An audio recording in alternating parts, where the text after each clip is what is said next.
Hi everybody, कैसे हैं आप सब। मैं उम्मीद करता हूँ आप सब बहुत ही अच्छे होंगे। तो गाइस, इस वीडियो में 40 से अधिक इडियम्स लिए गए हैं ताकि आप इंग्लिश को इम्प्रूव कर सकें। तो चलिए वीडियो को शुरू करते हैं। और हाँ, इसी तरीके से आप सारा का सारा स्ट्रक्चर्स का ई बुक चाहते हैं तो लिंक डिस्क्रिप्शन में है, जाकर के आप चेकआउट कर सकते हैं। आपको 4 ई बुक्स मिलेंगे, 600 plus advance English structures, 200 plus phrasal verbs, सारा का सारा कंजंक्शन। इसके अलावा एक और ई बुक्स है जिसके अंदर में सारा कुछ है। ओके, आप प्रैक्टिस कर सकते हैं उससे, जिसमें आपको टेंस है, मॉडल्स है, एक्टिव एंड पैसिव है, सभी टाइप का चीज़ें उसमें कवर की गई है। अगर आप चाहते हैं तो लिंक डिस्क्रिप्शन में। जो 4th ई बुक है इंग्लिश टू इंग्लिश में है, लेकिन आपको समझ में आ जाएगा क्योंकि इतनी अच्छे से डिजाइन किया गया है ताकि आपको बेनिफिट हो सके। सो गाइस, पहला टॉपिक है through thick and thin. Through thick and thin का मतलब होता है अच्छे और बुरे समय में साथ रहना। उस जगह पे आप थ्रू थिक एंड थिन को यूज कर सकते हैं। अगर आप इसे इंग्लिश में याद रखना चाहते हैं तो आप कह सकते हैं to support someone in good and bad times. Okay, जैसे एग्जांपल देखिए यहाँ पे, वो हमेशा मेरे साथ रही है चाहे हालत जैसे भी हो, मतलब कि अच्छे और बुरे समय में साथ रहिए। तो आपको हिंदी पे नहीं जाना है, मीनिंग को समझ करके आपको इंग्लिश बोलना है, क्योंकि जब आप इंग्लिश बोलेंगे तो कोई आपसे हिंदी नहीं पूछेगा। ओके, तो आप इंग्लिश में कह सकते हैं she has been with me through thick and thin, मतलब वो हमेशा मेरे साथ रही अच्छे और बुरे समय में। या आप कह सकते हैं हालत मेरे साथ जैसे भी रही, बुरा या फिर अच्छा, वो मेरे साथ ही रही है। तो उस जगह पे इसको सिंपली आप इंग्लिश बोल सकते हैं she has been with me through thick and thin. In the same boat, in the same boat का मतलब होता है एक ही मुश्किल स्थिति में होना। In the same difficult situation, ठीक है। इंग्लिश में आप कह सकते हैं in the same difficult situation, एक ही मुश्किल स्थिति में होना। उस जगह पे इन द सेम बोट को यूज करिए। हम सब एक ही परेशानी में हैं। We are all in the same boat, we are all in the same boat. The ball is in your court, the ball is in your court का मतलब होता है अब तुम्हारी बारी है या फिर तुम्हारी जिम्मेदारी है। इट्स योर डिसीजन और रिस्पॉन्सिबिलिटी नाउ, ठीक है। उस जगह पे आप कहेंगे the ball is in your court, अब तुम्हारी बारी है या फिर तुम्हारी जिम्मेदारी है। जैसे मैंने अपना काम कर दिया है, अब तुम्हारी बारी है। I have done my part, now the ball is in your court. a bit much, कुछ ज्यादा होना, something excessive। Okay, a bit much, उसकी डिमांड कुछ ज्यादा हो गई। his demand was a bit much। a big deal, बहुत महत्वपूर्ण चीज। something very important, उस जगह पे आप a big deal को यूज कर सकते हैं। जैसे यह इम्तिहान मेरे लिए बहुत बड़ी बात है। this exam is a big deal for me। Come on, come on को कब यूज करेंगे? जैसे जल्दी करो या फिर हिम्मत बढ़ाने के लिए उस जगह पे कहते हैं come on. Okay, hurry up और एज एनकरेजमेंट। जैसे आओ हम यह कर सकते हैं, come on, we can do this, we can do it. Hold on, hold on का मतलब होता है थोड़ा इंतजार करो। Wait for a moment, wait for a moment, इसे भी आप यूज कर सकते हैं। होल्ड ऑन, कृपया 1 मिनट रुको, please hold on for a minute, please hold on for a minute. Keep in touch, keep in touch का मतलब होता है संपर्क में रहना, टू स्टे इन कांटेक्ट। जैसे हम भले ही दूर हैं लेकिन संपर्क में रहेंगे। We will keep in touch even if we are far away. Add fuel to the fire, add fuel to the fire का मतलब होता है स्थिति और खराब कर देना, to make a bad situation worse. जैसे उसकी गलत बातें स्थिति और खराब कर रही है। His rude comments are adding fuel to the fire. Jump the gun, jump the gun का मतलब होता है समय से पहले काम करना, to act before the proper time. Jump the gun, जैसे समय से पहले निर्णय मत लो, काम मत करो। वेट फॉर इंस्ट्रक्शन, मतलब इंस्ट्रक्शन के लिए वेट करो। Don't jump the gun, wait for instruction. Run out of, किसी चीज का खत्म हो जाना, to have no more of something. Run out of, हमारे पास दूध खत्म हो गया है। We have run out of milk. Take care, ध्यान रखना, टू बी सेफ और केयरफुल, सफर करते समय अपना ध्यान रखना। Take care while travelling. Bye heart, कुछ याद कर लेना, to memorise something. By heart, दिल से कुछ याद कर लेना। ओके, उसने पूरा गाना याद कर लिया। She learn the entire song by heart. All set, all set का मतलब पूरी तरह तैयार, कंप्लीटली रेडी। हम पिकनिक के लिए पूरी तरह तैयार हैं। We are all set for the picnic. All ears का मतलब ध्यान से सुनने को तैयार, मतलब कि हम कई बार ऐसे ही बोलते हैं कान खड़ा करके सुनो, मतलब ये कि थोड़ा सा अटेंशन देकर सुनो। उस जगह पे बी ऑल ईयर्स अब बोल सकते हैं। रेडी टू लिसन केयरफुली, मतलब ध्यान से सुनने के लिए जब रेडी है तो ऑल ईयर्स को यूज करिएगा। जैसे मैं तुम्हारी बात सुनने के लिए पूरी तरह तैयार हूँ, कान खोलकर सुनने के लिए रेडी हूँ। I am all ears to hear your story. Once in a blue moon, once in a blue moon का मतलब बहुत ही कम, वेरी रेयरली, उस जगह पे आप यूज करेंगे once in a blue moon. जैसे वह पार्टी में बहुत कम आता है, he comes to the party once in a blue moon.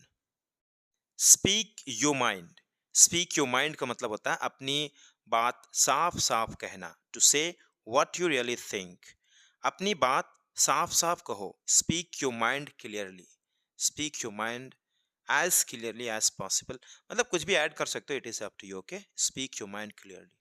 Take it easy, take it easy का मतलब आराम से करो, आराम से, ज्यादा हड़बड़ी की जरूरत नहीं है, आराम से करो, take it easy.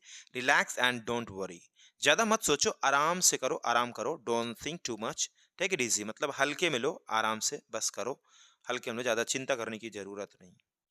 Next one is on the same page. On the same page का मतलब होता है एक ही बात पर सहमत होना, एक ही बात पर सहमत होना, उस जगह पे on the same page. To agree about something, किस चीज के बारे में अग्री करना, सहमत होना। हम इस प्रोजेक्ट पर या फिर के बारे में सहमत हैं, मतलब सेम पेज पे, सेम ही जगह पे हैं, दोनों एक जैसे हैं। We are on the same page about this project. If you find this video useful, you can like and share this video with your friends. Over the moon, over the moon का मतलब होता है बहुत खुश, extremely happy, वह अपनी सफलता से बहुत खुश है। She is over the moon with her success. Under control मतलब काबू में, मैनेज्ड और हैंडल्ड वेल, स्थिति अब काबू में है। The situation is under control now. Easy as pie, easy as pie का मतलब होता है बहुत आसान, वेरी सिंपल, यह काम मेरे लिए बहुत आसान है। This task is easy as pie for me. In hot water, मुसीबत में, इन ट्रबल, मुसीबत में, वह अपनी गलती से, गलती के कारण मुसीबत में है। He is in hot water because of his mistake. Time flies, time flies का मतलब होता है समय जल्दी बीत जाता है, निकल जाता है, पता नहीं चलता। टाइम पासिस क्विकली, समय बहुत जल्दी निकल जाता है। छुट्टियों में समय बहुत जल्दी बीत जाती है। Time flies during holidays. A piece of cake, बहुत आसान, वेरी इजी, वो टेस्ट मेरे लिए बहुत आसान था। The test was a piece of cake for me. Break the ice, बातचीत शुरू करना, अगर मान लो कि कोई बातचीत शुरू नहीं किया है और बैठे हुए हैं तो चुप्पी को तोड़ना एक तरह से हिंदी में कहते हैं भी, लेकिन इसका मतलब यही होता है टू स्टार्ट अ कॉन्वर्सेशन। उसने बातचीत शुरू करने के लिए मजाक किया। He told a joke to break the ice, उसने बातचीत शुरू करने के लिए मजाक किया। ही टोल्ड अ जोक, उसने जोक मारा, जोक बताया, to break the ice. Hit the nail on the head, बिल्कुल सही बात कहना या फिर करना। Hit the nail on the head, जैसे टू से और डू समथिंग एग्जैक्टली राइट, तुमने बिल्कुल सही बात कही। You hit the nail on the head, you hit the nail on the head, तुमने बिल्कुल सही बात कही। Burn the midnight oil, burn the midnight oil मतलब देर रात तक काम करना। To work late into the night, मुझे प्रोजेक्ट खत्म करने के लिए देर रात तक काम करना पड़ा। I had to burn the midnight oil to finish the project. Let the cat out of the bag, गलती से राज खोल देना। To reveal a secret accidentally, उसने सरप्राइज पार्टी का राज खोल दिया। She let the cat out of the bag about the surprise party. Under the weather, बीमार महसूस करना, फीलिंग अनवेल, अस्वस्थ महसूस करना। मैं आज थोड़ा बीमार महसूस कर रहा हूँ, अस्वस्थ महसूस कर रहा हूँ। I'm feeling a bit under the weather today. Spill the beans, spill the beans का मतलब होता है राज खोल देना। To reveal a secret, नए प्रोजेक्ट का राज मत खोलो। Don't spill the beans about the new project, यहाँ पर अबाउट है, आप कहेंगे के बारे में क्यों नहीं। आप सोचो मेरा मेरा सीक्रेट मत खोलो, तो क्या कहोगे आप? Don't spill me the beans, ऐसे नहीं, बल्कि आप ये बोलेंगे don't spill the beans about me. थोड़ा अच्छा लगता है सुनने में, राइट? मतलब जो मेरे संबंध में है, मेरे बारे में, हमेशा अबाउट का मतलब बारे में ही नहीं होता है, को लेकर बहुत सारी ऐसी चीजें होती है जो इंग्लिश डिपेंड करता है कॉन्टेक्स्ट पे कि आप कहना क्या चाहते हैं। ओके, तो आपको हिंदी पे एग्जैक्टली नहीं जाना कि हाँ मुझे यही बोलना है और ऐसे ही ट्रांसलेट करना है, फिर आप फंसते रहेंगे, फिर इडियम्स को आप यूज नहीं कर पाएंगे।